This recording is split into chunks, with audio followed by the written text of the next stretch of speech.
Well, hello, everyone. This is Kyle Chambers with Texas Quality Assurance. We are here for another installment of our QMS Bootcamp.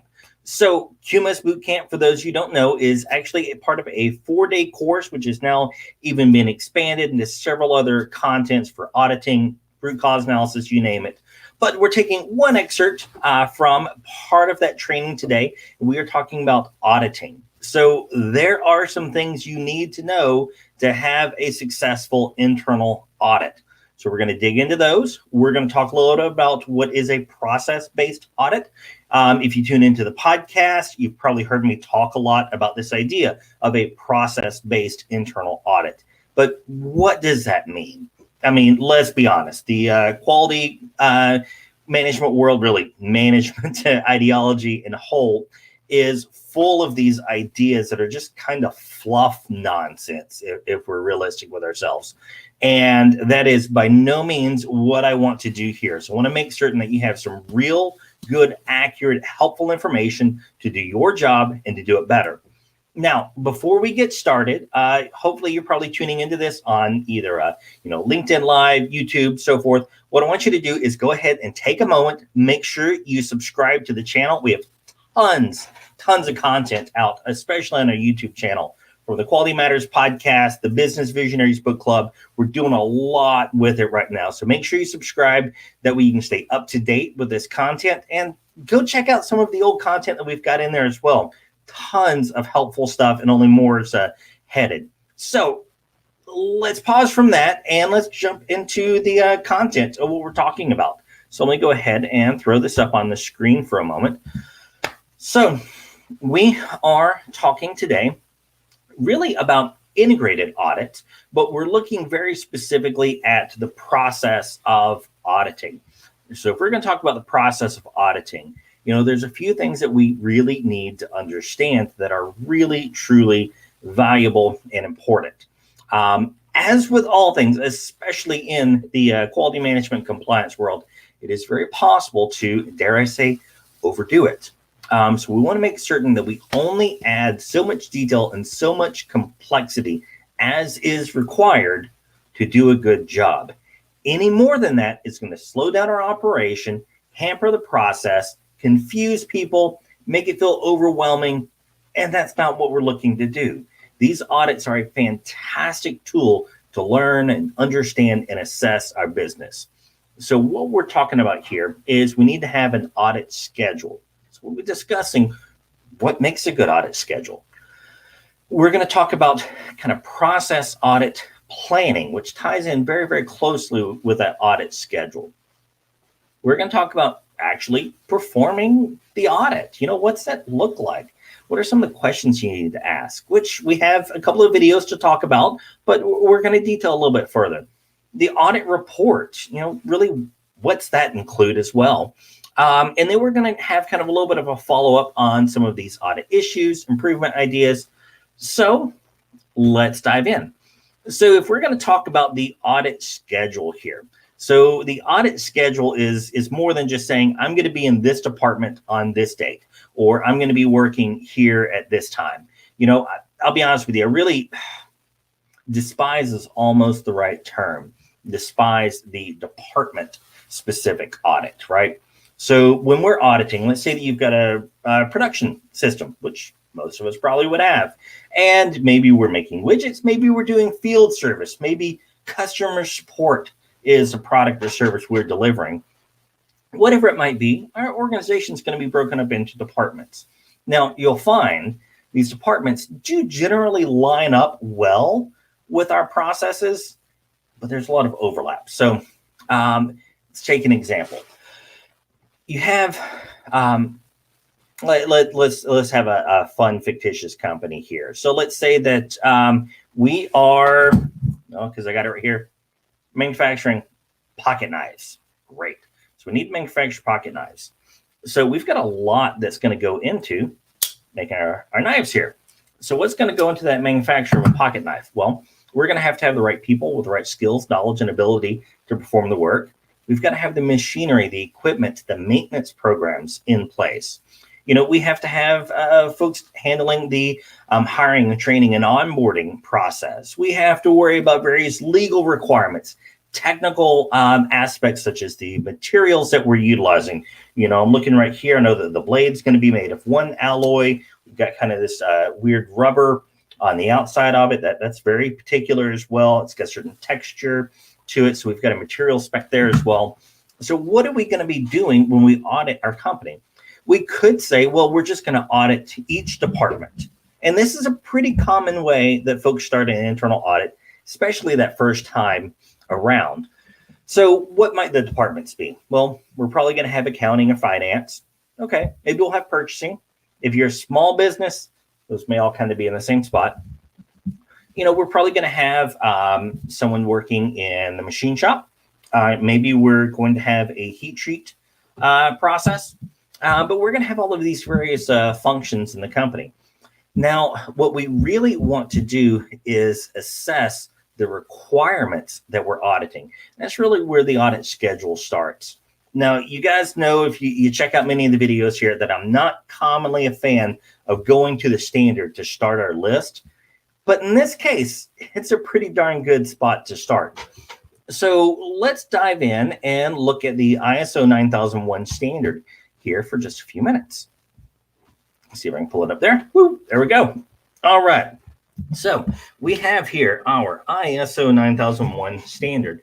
Now you see I have pulled up the 14,001, 45,001. So we'll probably talk a little bit about how these can integrate with one another. Sorry, but let's take a look here. So we'll just look at our table of contents for a moment. Hang on, my computer's wanting to run a little slow and choppy on me here. All right, it's not quite keeping up with the scroll. Sorry, forgive me there, folks. See if we can zoom out a bit there. All right, so the standard is broken into several clauses. Now, let's be clear. These clauses do not map perfectly to the individual requirements that we have, the individual processes, but we have a couple here at the top. Context of the organization, leadership. These often fall under that management and leadership, which really is in of itself its own process. Then we move into planning. Now, we can have lots of different types of planning here. We can have production planning. We can have planning for our health and safety, our environmental program. We can have our scheduling process, but we're going to have several planning processes involved here. Let me zoom in there better for you. Then we have our support clause. Now, support here is really a couple of things. We have our competence and awareness. So we typically lump those under competence, training, and awareness. Those go together well. Communication, an often overlooked process, but very, very, very critical for an organization.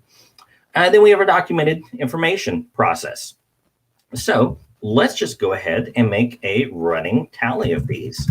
And we don't need anything more complex than the good old-fashioned notepad to do it. So I'm just going to drag that right over here. So what have we identified? We have our leadership management. We have planning. We have competence and training and awareness. Guess I've got one too many ands in there, but we can deal with that. Oh, good. We can zoom in here on the notepad too. That way you guys on the computer can see this without it being teeny tiny font. You just need to get a magnifying glass on. All right. Then we have communication, which I'm telling you, too many folks skip over. We'll come back to that one because communication is a fun one to dig into. You'd be amazed at how many problems really boil down to poor communication. But documenting communication in a process procedure, that can be tough, but we'll get there. Then we have our documented information. Now, to be clear, documented information can kind of fall into two separate processes. So what we have is our document control. You've all heard this term, controlled documents. Well, really, what's a controlled document? We'll come back to that. Then we have our records. Now, within records, we probably have a couple of types. We might have our finance, we might have production, and we might have quality. Let's go ahead and expand this out a little bit so we can all see it. But we're going to have records. So let's see what else we might have here. We scroll down here and let's zoom back in. We're going to have operational planning and control. Okay, so that kind of ties up here. So we have planning. So we've kind of got our quality planning, and then we also have our production and service planning. All right. Then we have our actual, business operations. And this is pretty straightforward. This is what does your company do? Now, in the simple example here for the pocket knife manufacturing, well, we've probably got a few processes there. So what are some of those processes? Well, I imagine that we might have a forging process. We might have possibly a metal stamping process. I don't know. Just kind of throwing some stuff out here. We have paint on it. So we have a painting application. We have probably the molding for the plastic that goes around it. So we've got a few in there. So we're going to identify what our business operations are. And yes, folks, this really is as simple as it gets for starting that planning for your internal audit. Now let's come down here, let's scroll again, take a look at what else is in our standard. So we've got requirements for products and services. That's going to kind of fall under our production services. Determining requirements, review of our requirements. Then we move down here, design and development. You may or may not have design and development. This is one of those parts of the standard that you can claim an exclusion to, but we'll go ahead and put here, design and development. Well, let's just continue scrolling through the standard and see what other processes we can identify that the standard cares about, which just so happen to map pretty well to what you do. So we've got our design outputs and design changes. And we'll kind of clump that under the design for now. Then we have control of externally provided processes, products, and services, also known as our suppliers, our vendors.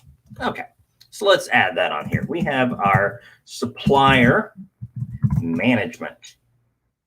Now, it stands to reason that if we have supplier management, what else do we probably have? Purchasing. So we've got purchasing process in here somewhere, I'm sure. And we'll go over some of these details in a future video.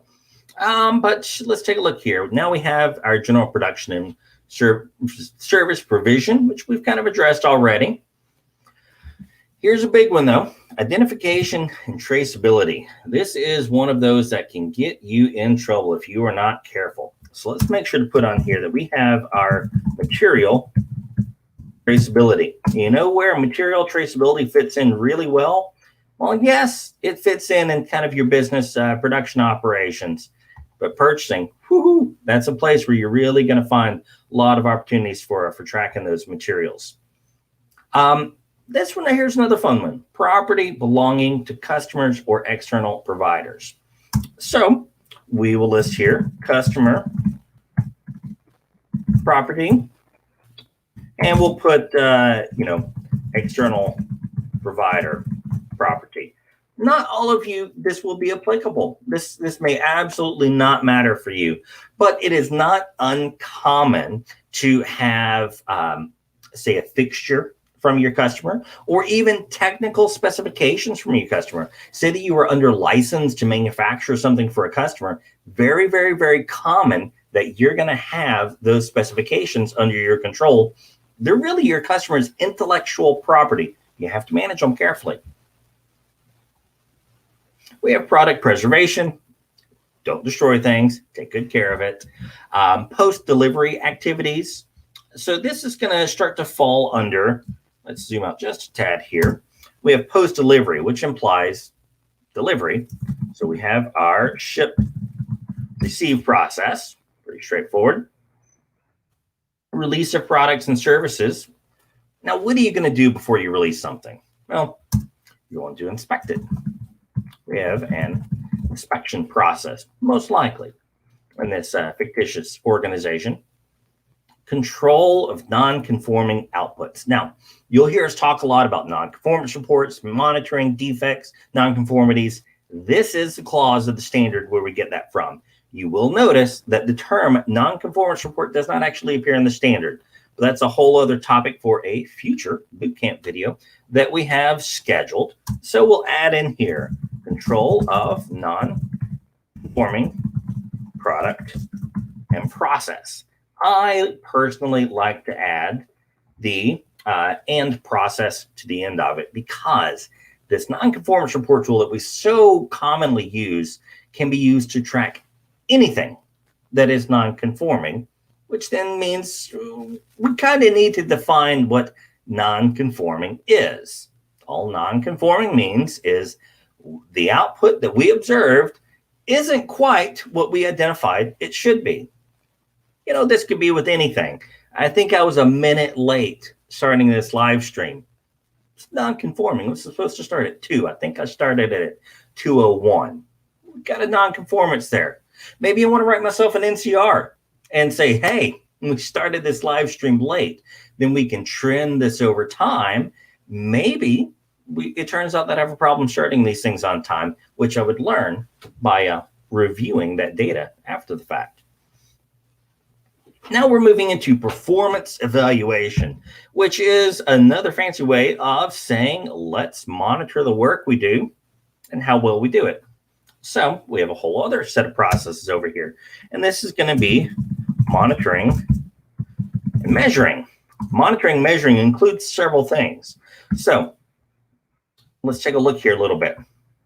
Organization needs to determine what needs monitored and measured. Okay. The methods we're going to do it, when we're going to do it. Okay. So we've got customer satisfaction as the first big one. What else do we have here? Analysis and evaluation. So the results of analysis and evaluation are to evaluate the conformity of products and services. Hey, customer satisfaction shows up again. That might just be one of those quality management principles. Something else we can go check out another time. The performance and effectiveness of the system. Okay. Well, all of this ultimately feeds into another big clause here for our internal audit. So yes, folks, your internal audit has to audit your internal audit. So we'll add that in here. Let's move on, see what other processes we can extract here.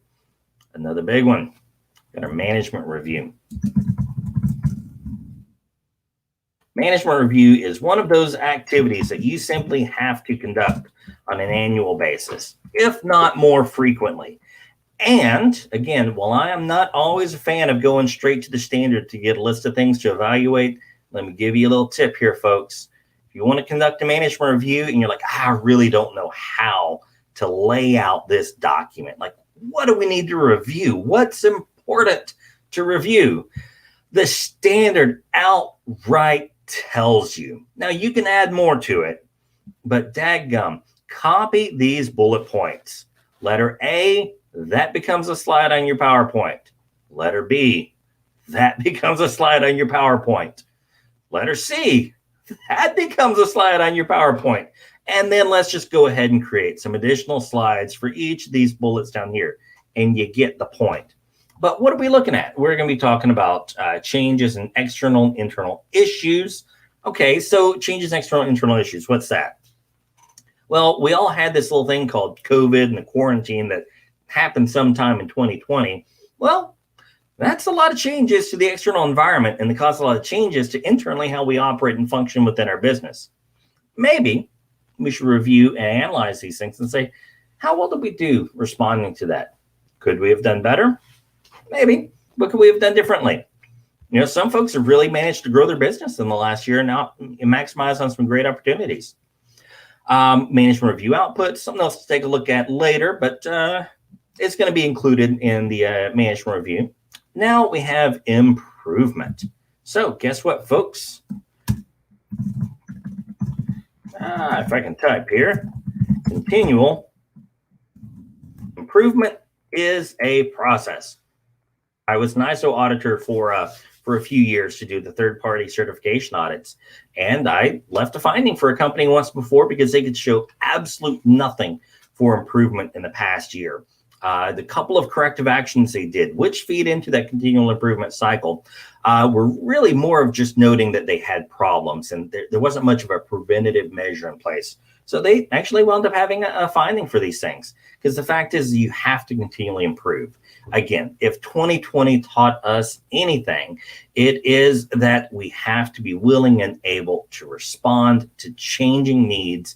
And that's the heart of continual improvement, getting better, doing better today than we were the day before. Now, this is, for my own personal sake, one of the more confusing names of a clause in the entire standard, because they say nonconformity and corrective action. We have a whole bootcamp video scheduled in the future, so I'm going to stop from digging in too terribly deep here, because we will address this. But I see too often where the nonconformance report and the corrective action report are just jam-packed together as one singular process. And the title of the clause here is often the logic for doing so. Just like with news headlines that we see all over the internet and on the evening news, the headline is not the story. The headline's just to get your attention to go take a look. The same thing is true of this clause. The clause 10 here is referencing that nonconformity is the typical reason for corrective actions. But this is not telling you about how to create a nonconformance report. It's telling you how to create a corrective action report. Corrective actions have some really critical requirements. You have to react to the nonconformity, that initial immediate containment. You got to evaluate the need to eliminate the cause, root cause analysis. Then implement any action needed. So preventative action. The most overlooked letter in the entirety of the ISO standard, review the effectiveness of any corrective actions. Incredibly important here, folks. Update risk and opportunities as required, but several ways we can handle that, so we're not going to dive into that in this video. Make changes to the quality management system. Let me tell you, if you're doing a corrective action, odds are you're changing something. And then we finish with continual improvement here, which is just a general requirement for find a way to do better. Now, there is one that I missed in here, and I'm going to go ahead and add in. And so this is calibrations and required maintenance. Now, I like to combine these two together personally. The reason I like to combine these two together is, let's use a weld machine, for example. Your weld machine has to be calibrated and also has to have regular maintenance, kind of conducted at the same time. Let's take a look at, say, calipers or verniers. You really don't perform maintenance on them, but you do have a regular calibration schedule. Your power industrial truck, it has a regular maintenance schedule associated with it as well. So I do tend to lump these together. Now, it may be the case that your organization maintenance personnel are very, very, very separate from the folks maintaining the calibration of equipment, in which case, feel free to separate these as separate processes. But it's going to depend on your organization. So what do we have here? We have, well, several processes that we can now audit. So if we want to jump into this audit, we know that we have leadership and management, planning, competence, training, awareness, communication, document and information, our business operations, that production and service provision thing, design and development, suppliers, purchasing, material traceability, customer property, shipping, receiving, inspection, control of non-conforming product and process, monitoring and measuring, continual improvement, calibrations. Now, you'll find that a lot of this does line up with the departments in your company. But just to make that case, let's talk here. So you probably have an engineering department. Now, is your engineering department restricted to design and development? Probably not. Your engineering department is probably going to get called in to help develop the work scopes for the production operation. So the engineering department is going to have their hands in a lot of different aspects of the organization. So rather than auditing engineering and everything engineering is associated with, that starts to put too strict of walls on our departments. And especially if you're operating in a smaller organization, I mean, how many hats do you wear realistically? So it makes it quite difficult to do. But now we can go through and we can audit leadership and management. What's leadership and management really responsible for that's covered under these clauses in the standard? Material traceability. Where do we go for material traceability? Maybe you're dealing with, bolts and fasteners and things of that nature. It's pretty simple. What bin did I pull it from? Make sure that I log that in our inventory system. We know the material that went to this job. Now, what if on the other hand, we're dealing with sheet metal, which if we're, making these pocket knives, we're probably stamping those from some sheet metal. Well, the sheet metal has a lot number and a heat number on it, but when you cut that little piece out of it, how do you know that that piece is any different from the next piece? Well, there's some ways to do that. Maybe you could track it by the purchase order number, and then that ties back into purchasing. But the point is that each one of these processes, we can really identify what is the goal of that process. Now, many of you have heard me talk about the idea of process mapping. So this is where process mapping really, really comes in very, very handy. So if we're going to talk about communication or document information, let's just use, because I made the case here, let's talk about material traceability. What's the goal of your material traceability program to begin with? So we want to make certain that we can track the material used in the final product to its original source. There could be a lot of reasons for that. Maybe we're just wanting to control the quality of the metal that we're putting into these. Maybe you have some sort of a green earth initiative. And you want to make sure that what you're getting comes from renewable resources. So if you have two product lines, one product line, standard manufacturing product line, the other product line is pulling from renewable resources, you have to prove that the material you put in there came from the happy cows versus the standard cows, right? If we're talking about like milk production or something of that nature. So, or maybe we're wanting to make sure that the material that was mined to make this knife came from an area where workers are treated in one way versus whatever we can buy off the market in the other way. So these things can really become important for reasons other than the direct quality of the final product that we're accustomed to thinking about. So we want to identify that goal. Then we want to know what the outputs are. And those outputs, in this case for material traceability, would be to let us know the heat number and the lot number and the purchase order number that all the material came from, which can then be tracked to a vendor and source of origin. But now we have our processes. So let's get back here to the original PowerPoint that got this started. So we know the audit process and we know the audit schedule. Now, we run into the problem where we have to deal with people. Let's face it, people are difficult. People are the cause of all sorts of scheduling issues. So guess what? We have to work with them. We have to work around them. I'm pretty happy here in the process world, but we have to work with folks. Now, this is where the department schedules do come into play. So let's say we're looking at material traceability. And we know that for our organization, material traceability really matters strongly with the engineers that developed the design of the product and the purchasing team that purchased it and the operation supervisors who actually made the requisition to make the order. So now we can identify the list of people we need to talk to for the material traceability portion of our audit.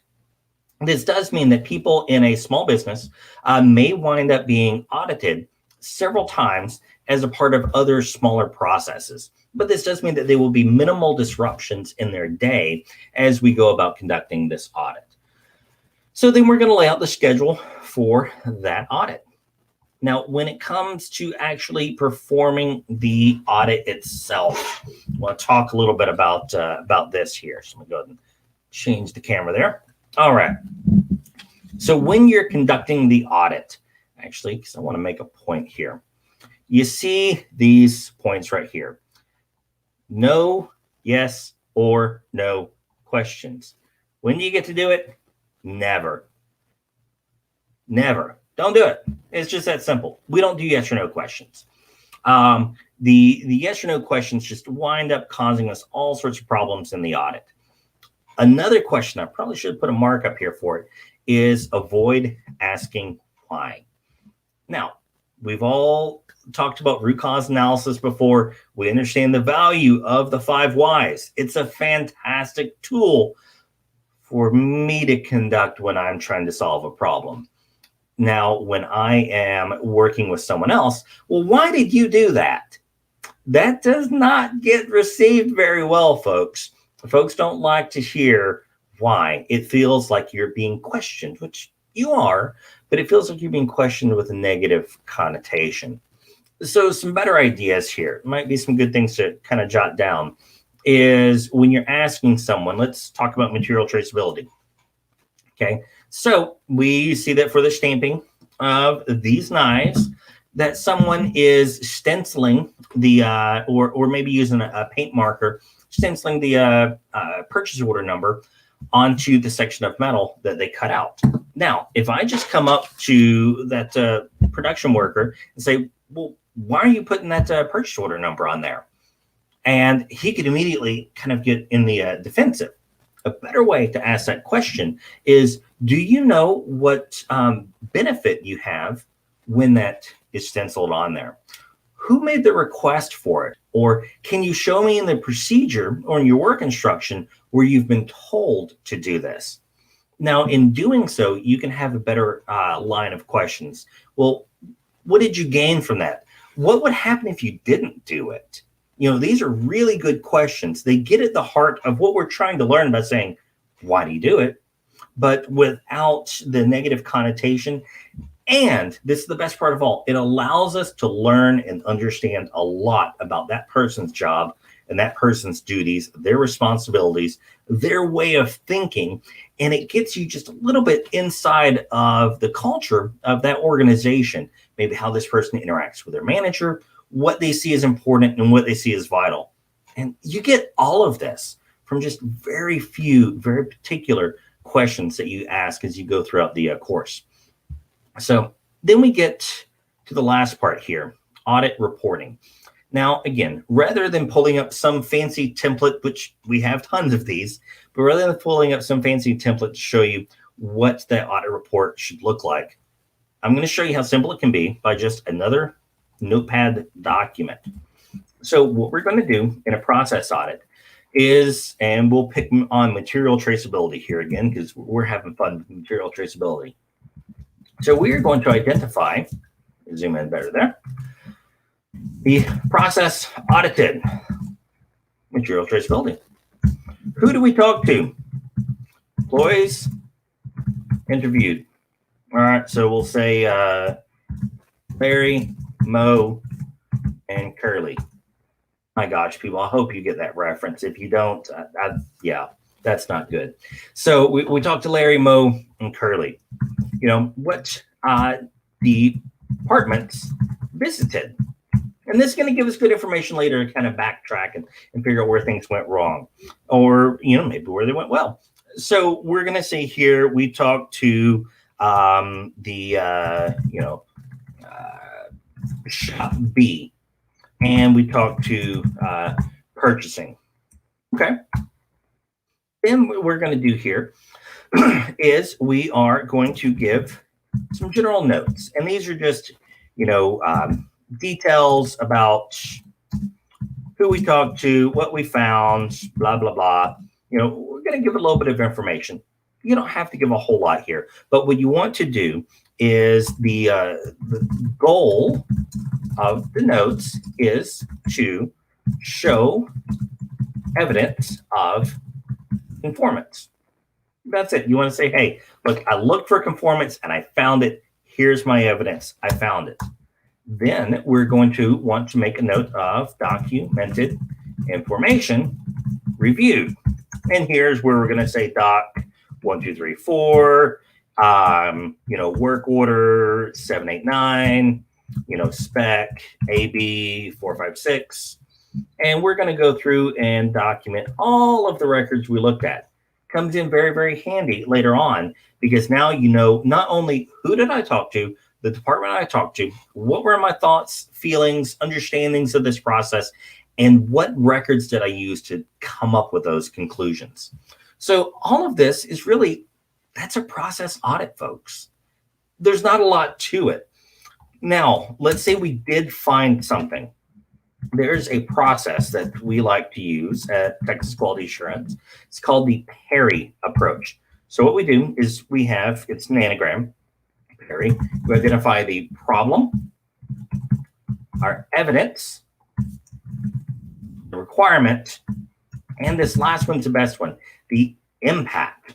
So especially if you're conducting an audit for another department that you rarely interact with, or maybe you're auditing another facility for your organization, you really need to leave some information with them of why is this so important. So let's say that the problem here is the material sampled from work order 789 did not have the PO number stamped on the remnant material.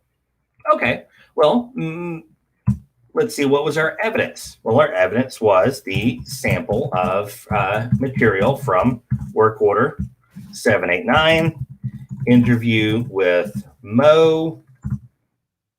So that's our evidence. That's how we know we had an issue. Well, what's our requirement?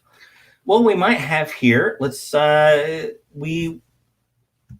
process procedure 654 states in clause 4, remnant material, shall be stamped and so forth. So we identify that requirement. We also want to go into the ISO standard. Now, let me be clear here, folks. Just because the ISO standard doesn't say you have to do it, doesn't mean it's not a requirement. Your internal process procedures are a requirement that must be followed. But here, let's just do a search for traceability, measurement traceability. Let's see here, identification traceability. So we can call a finding here against clause 8.5.2 for identification and traceability. We'll go do a new line there. All right, and then what we'll say here is the impact. So I made the note here that the remnant material didn't have the stamp on it. And I've run into this personally several times, especially when you're dealing with something like sheet metal. Once you take a stamp from this, if you stamp through that identifying information, no one has any way of knowing what the rest of the material is or where it came from. So the impact here is without the stamp on the remnant material, the remnant material cannot be identified, and traceability is lost, and the material may be required to be scrapped. And I've run into these situations before. If we don't have that traceability, especially if this is for a precision operation or high-risk operation that's going into later, if we don't have that material traceability, we may wind up having to scrap the material. Either that or spend a lot of time and a lot of money on a material analysis, laboratory test to verify it is indeed what we say it is. So there can really be some significant impacts. But folks, that's an audit of a process. That's the documentation that you need to have. So we'll take a look at it here. So let's go through it. What was our process? Material traceability. Who did we talk to? Larry, Mo, and Curly. We don't like Shemp. Departments interviewed, shop B in purchasing. All right, so we have our notes here to, really showing our conformance. What document information we'll look at. Oh, we missed one here that we added. This was procedure 654. And we had a finding. What was the problem, the evidence, the requirement? And now what we need to do is we need to grade this. And this is going to be the last part of our process audit. Now, typically, it is only the lead auditor who makes the grade on the finding. So if you're working in a team audit, the team auditor may make a recommendation, but typically it's the lead auditor that makes that final recommendation. And sometimes these findings cannot be graded properly until after a lot of evidence has come in throughout the audit.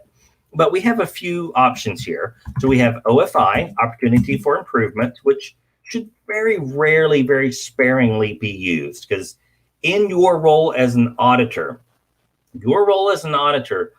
is to identify conformance or non-conformance. Your role is not to consult. Even in an internal audit, your role is to do the job to identify conformance, non-conformance.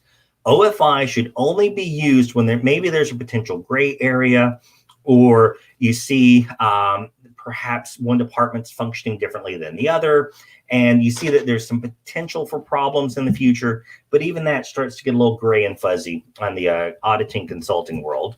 Then we have what we call a minor finding. Minor finding means that there's a nonconformance here, but it's not going to cause long-term business impact. We see minimal risk to customer loyalty, minimal risk to employee safety, environmental concerns, things of that nature. And major is either there's a significant impact, or major is the result of a systemic issue. So if we see that this has occurred over and over and over, we may grade this as a major. So an example there is, as we are doing this process for material traceability, if this is the only instance where we found a problem with material traceability, I'm going to give it a minor. If, on the other hand, we sampled maybe 5 or 6 projects and 3 or 4 of them had material traceability issues, we're going to issue a major finding here that there appears to be a lack of a process, or the process is not followed or executed. And so we would grade that as a major. But we'll assume that this is a standalone instance. So I'm going to go ahead and grade us as a minor here. Now, come back over to our internal audit. The last piece here is follow-up on audit issues and improvements.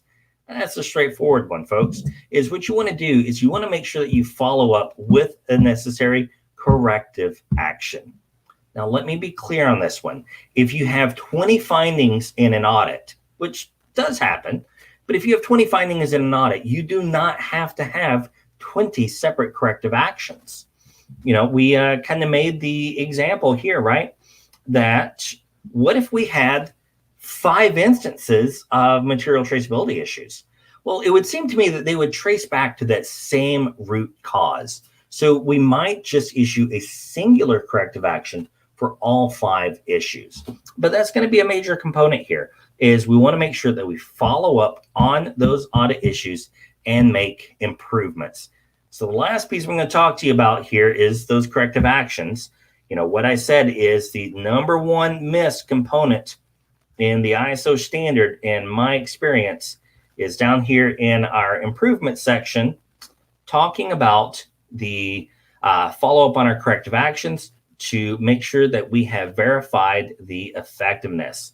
So this review of effectiveness of a corrective action, you have to do it. So that means your corrective action may get closed pretty quickly because you took action to correct or control the issue. You fixed all those instances where we lost traceability, but that doesn't mean you fixed the problem. So we have the corrective action as closed pending verification of effectiveness. So corrective actions can wind up with 3 different closed statuses: immediate action closed, review of verification closed, and then it is finally teetotally closed out by management. But that's it, folks. That's really, in a nutshell, what you need to know to conduct an internal audit. There's lots of individual skills available. So if this is something you need to learn more about, let us know, and we can work to get that training course scheduled for you and your team to really dig into what is an internal audit, what are the skills, that you're going to need to make sure that it is conducted thoroughly and effectively. But that's it, folks, for today's QMS Bootcamp video. So please, if you have not already, make sure you subscribe below. If you have any questions, feel free to contact me directly. I'll make sure that my contact information is down there. Find me on LinkedIn, and I hope to hear from you soon. You guys have a great day.